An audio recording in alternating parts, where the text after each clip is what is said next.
Don Eaton has 40 years of residential construction and energy efficiency experience. He was the first trainer for the Federal EnerGuide for Houses program, and he's provided energy efficiency training across Canada. In fact, he'll tell you he just came back from Labrador. And so he's a hard man to get hold of because he really does travel around. He's a fantastic expert. He was the executive director of the Elora Center for Environmental Excellence for 10 years. And there he delivered energy efficiency programs for all levels of government, utilities and community groups. And maybe while I'm at it, I will briefly, I've just met Brent, but Brent Cooper comes extremely highly recommended by both Don and by Ruth Bowes, who, as we all know, is a very environmentally oriented real estate agent, and she says that Brent is her go-to guy whenever she wants information about how to improve and upgrade and make more energy efficient houses. He's been involved with residential construction for over 20 years as both a renovator and as a consultant. And he's both a registered home inspector and a certified energy advisor. And he's been featured in Canadian Homes and Cottages magazine, Ask Our Experts. So we have two really fantastic experts. So first of all, here is Don Eaton. What I'd like to do today, I think probably many of you were here last time, so I didn't want to do all the same stuff, but I will briefly recap some of the things I talked about last time. I wanted this to be more practical and a bigger opportunity for people to ask questions. I'm then going to talk about two issues: air sealing, which we call draft proofing because air sealing sounds kind of like that, whereas draft proofing sounds nice and warm and stuff, which is what we want it to be, and basements. And then we'll go to questions, and I have the beautiful and brilliant Brent Cooper here as well.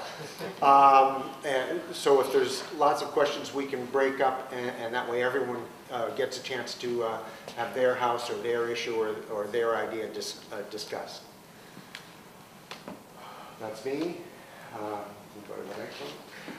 If you remember last time I talked about the evolution of houses and the need for houses to evolve, and how houses like mine that were built in 1880 didn't have indoor plumbing, didn't have electricity, didn't have central heat, and as people's expectations and energy costs and so on changed, houses had to change.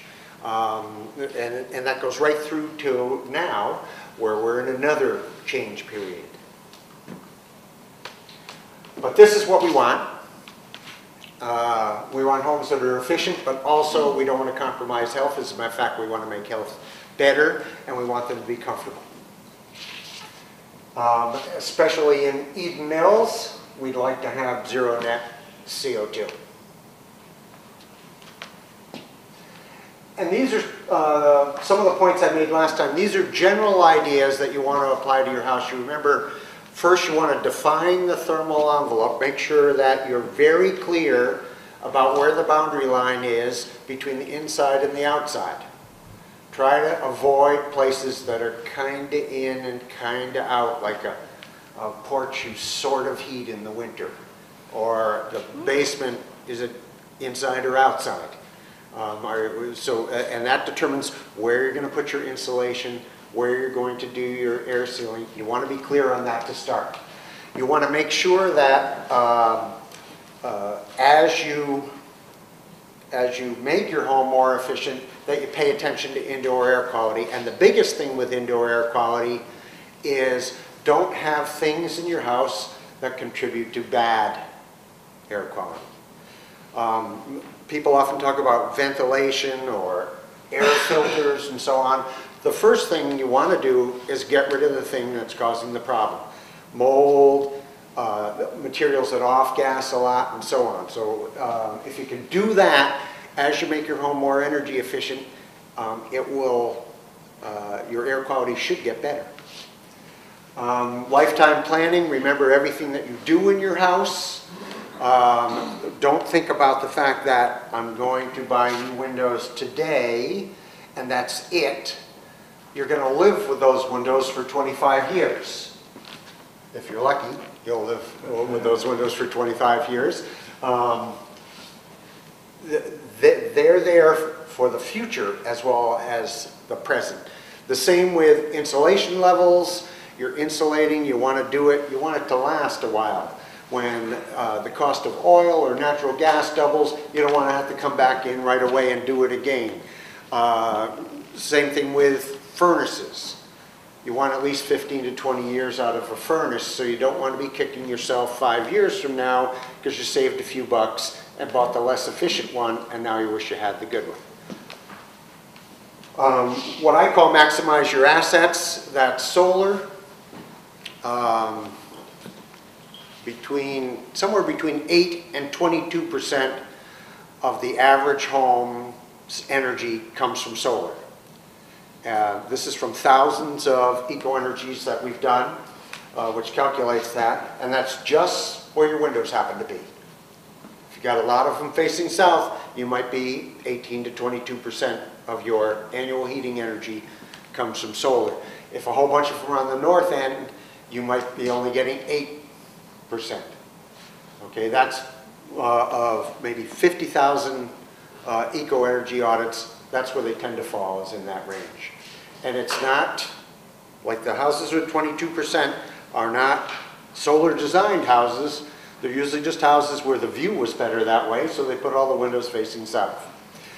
The same way with tree plantings.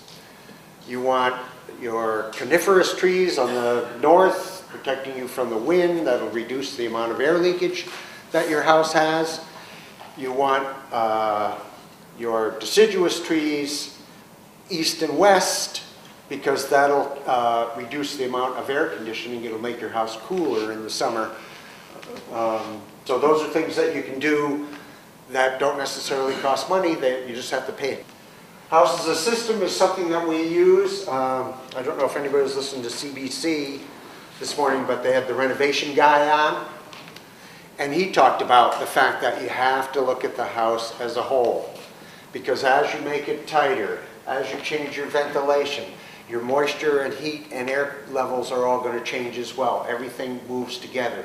So you have to look at it as a system rather than just do one thing and then be surprised when all this other stuff starts happening.